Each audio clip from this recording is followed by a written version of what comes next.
Vamos aprender a cutucar positivamente as pessoas.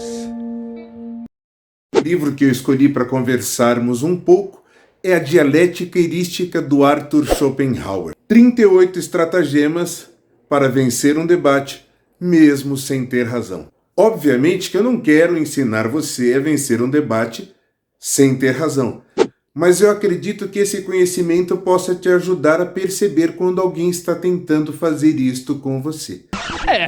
Realmente. Isso sim é ético.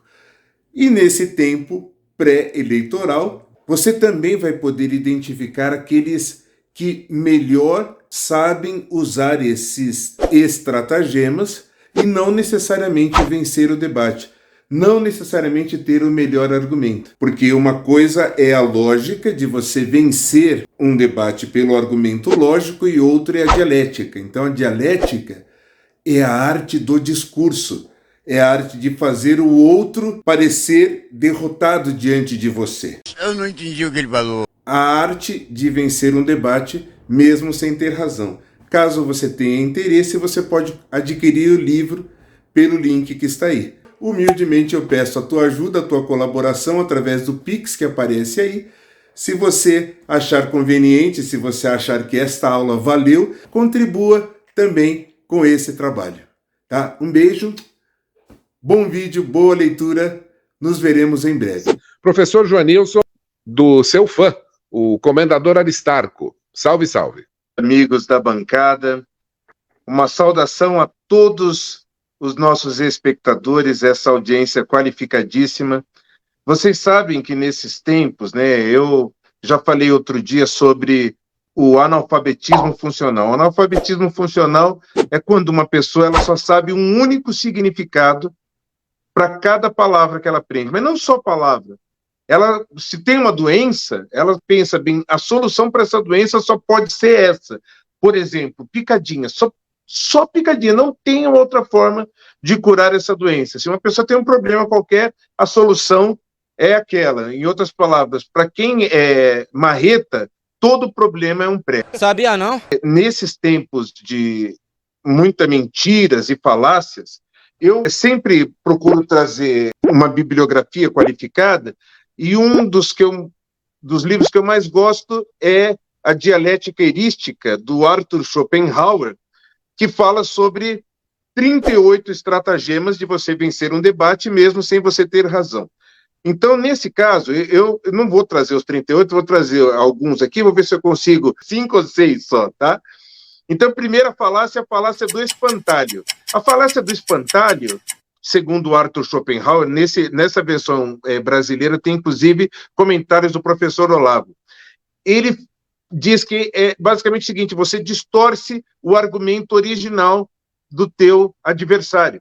Então, por exemplo, o presidente Bolsonaro e muitos dos seus apoiadores têm pedido voto impresso.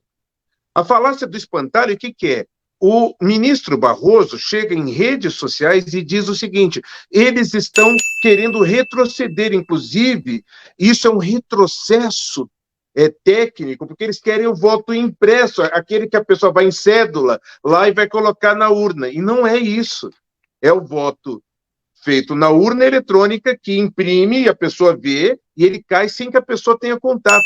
Mas você vê, isso é falácia do espantalho, é você distorcer o argumento do teu adversário de uma coisa que ele não disse. Aí ele dá um trabalho muito maior depois para explicar. Segunda forma de você vencer um debate sem ter razão é você desestabilizar emocionalmente o teu adversário. O presidente Bolsonaro, algumas vezes, aconteceu isso. Não sei se vocês lembram da discussão que ele teve com a Maria do Rosário. Sim, o comportamento ali, defendendo a redução da moralidade penal, a sociedade é violenta. E me chama de estuprador. E você vê na fita claramente, eu falo, eu sou estuprador, ela fala, sim. Eu estava defendendo a mulher de estupro. Que a mensagem que o Congresso está dando é que se você for menor de idade, 16, 17 anos, você pode estuprar e matar quem você bem entender, que não será punido. Então você estava defendendo a redução da moralidade penal por um rapaz que tinha 17 anos na época, que torturou, foi um dos crimes mais bárbaros que eu já ouvi. Luciana, eu sou um pai de família e não posso levar para lugar nenhum uma acusação de estuprador O caso Champinha foi entre o dia 1º e o dia 5. Dia 8 foi desvendado o fato. Dia 12 aconteceu isso conosco. O assunto era Champinha, sim, que chocava o mundo e estava nos jornais esse assunto. E ela teve a cara de pau, para ser elegante aqui, de defender o estuprador que estupra nossas filhas. Ela quis dizer que o Champinha não sabia o que estava fazendo. Exatamente isso. Então ele é inimputável. Como diz hoje a Constituição, é inimputável. Eles são infratores, Aguinaldo. Estupram, matam, sequestram, decapitam as pessoas e são infratores. Grava aí que eu sou estuprador agora. Olha, jamais estuprar você que você não merece. Olha, eu espero que não. Se é esse o papo, dá, eu te dou outra. Olha, eu espero que não. Se é esse o papo, dá, eu te dou outra. Dá que eu te dou outra. Dá que eu te dou outra. Dá que eu te dou outra. Dá que eu te dou outra. Dá que eu te dou outra. Mas o que é isso? Você me chamou de estuprador? Você me chamou de estuprador? Você é uma imoral. Ah, vagabunda. Mas o que é isso? O que é isso aqui, vai dizer agora que você é uma coitada agora. Mas o que é isso? Família que é de estuprador. Mas o que é isso? A tua família que é de Mas o que é isso? O que é isso? Ainda bem que ela gravou tudo ali. Chora agora, chora agora. Ora, deixem de hipocrisia. Coloquem-se ao menos uma vez na vida no lugar das vítimas. Liana e Felipe não tiveram uma segunda chance. Ele foi lá defender a redução da maioridade penal. E ela foi para defender aquele criminoso Champinha que estuprou uma menina por 4 dias seguidos na frente do namorado dela, depois degolou o namorado dela com uma faca cega e depois degolou a própria menina. E a Maria do Rosário foi lá para defender a não punição daquele criminoso como se fosse um adulto. E o Bolsonaro estava no sentido contrário. O que ela fez para desestabilizá-lo? O chamou de estuprador. Você é um estuprador. Ele falou, eu sou estuprador. E aí ela ameaçou que ia dar na cara dele, falou, não, dá que eu te dou outra, dá que eu te dou outra, né? O contexto. E aí, quem vê a discussão, muitas vezes vai dar razão para a pessoa porque ela conseguiu desestabilizá-lo emocionalmente. Realmente. Estuprador? Você me chamou de estuprador, você é uma imoral. Ah, vagabunda. O que é isso? Terceiro estratagema é chamado ad hominem, que é você apontar algo negativo no adversário. Você olha para ele, você pensa algo negativo que ele faz ou que ele fez, ou que ele vai fazer. Então, imagina que a pessoa vai dirigir um carro, fala assim, não, você está embriagado, cara, você não pode dirigir. Aí a pessoa fala, quem que é você para falar? Você é fumante. Tudo bem, fumar é uma coisa nociva, mas falar que eu sou fumante, por exemplo, não invalida o meu argumento de que o cara está bêbado. Embora o ad hominem pode ser um argumento válido. Por exemplo, o cara estava embriagado ou estava drogado e a polícia, ele disse que foi testemunho de um crime. A polícia fala, como é que eu posso confiar no teu testemunho se você estava entorpecido? Eu não posso confiar. O ad persona parece o ad hominem, só que ao invés de atacar alguma qualidade da pessoa, ataca diretamente a pessoa, começa a ofender a pessoa com palavrões, com xingamento, seu frouxo, seu isso, seu aquilo e tal. Esse é o ad persona, que a pessoa acha que pode vencer, às vezes a pessoa não vai nem reagir, a pessoa para de debater com você. O quinto seria conquistar a plateia. Sabe, quem fazia muito isso era o Paulo Maluf, nos debates lá com o Mário Covas, ou nos debates com o Brizola, ele venceu muitas vezes, por quê? Porque ele fazia a plateia rir do oponente. Então, às vezes, a pessoa não está nem pensando se o argumento é válido ou não é válido, mas ele faz a plateia rir. Sabia não? Agora, como é que o senhor acaba com a praga da Marelim? Mário Covas, você ficou 4 anos e não conseguiu acabar com a praga. Me dá um ano que eu acabo com a praga. Muito bem. Não tem coragem de defender seu chefe. É uma pena que é um desequilibrado. Passou 15 anos no estrangeiro, não aprendeu nada. E o pior é que não esqueceu nada. Você foi pro exterior e não aprendeu nada. Aí a plateia, kkkkkk. E o pior, Brizola, é que você, além de não ter aprendido nada, você não se esqueceu de nada.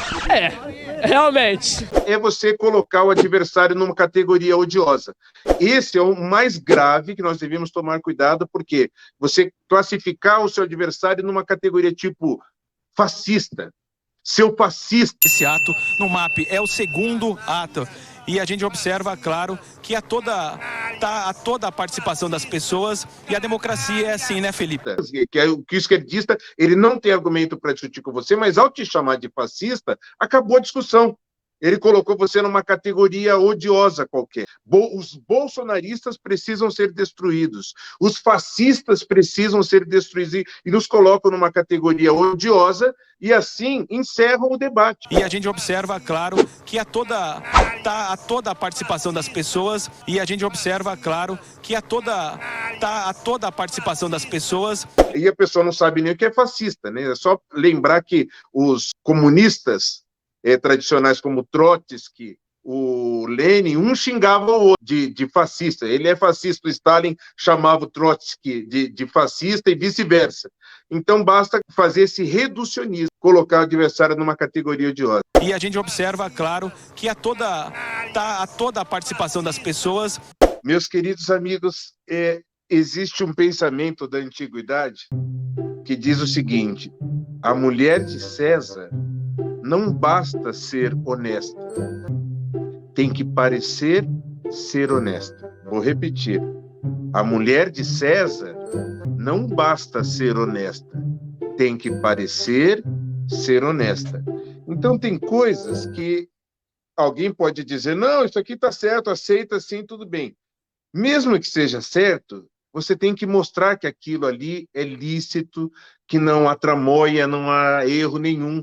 Né? Então, quando uma pessoa honesta é questionada, ela não se ofende em mostrar a verdade. A falácia da autoridade.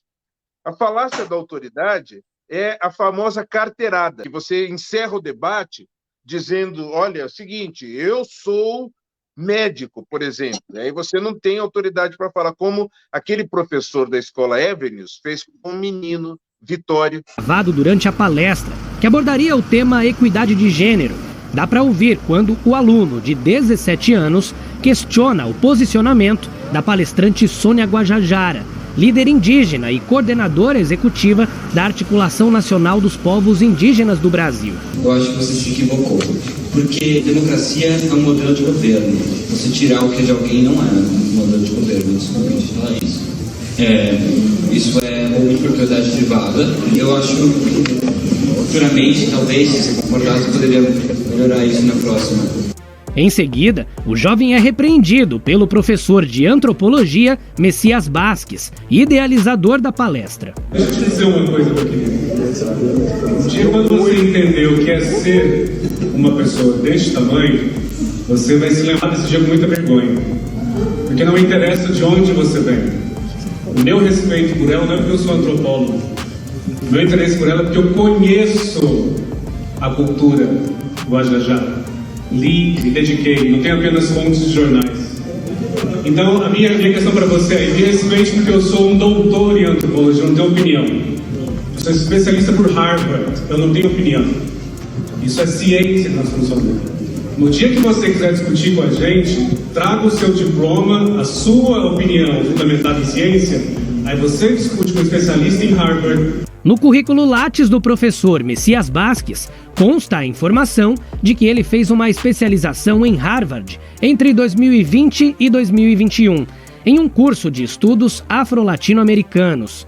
No site oficial da universidade, nossa produção encontrou somente o edital da edição de 2019-2020. Lá consta que o certificado não dá o direito de nenhum título acadêmico de Harvard.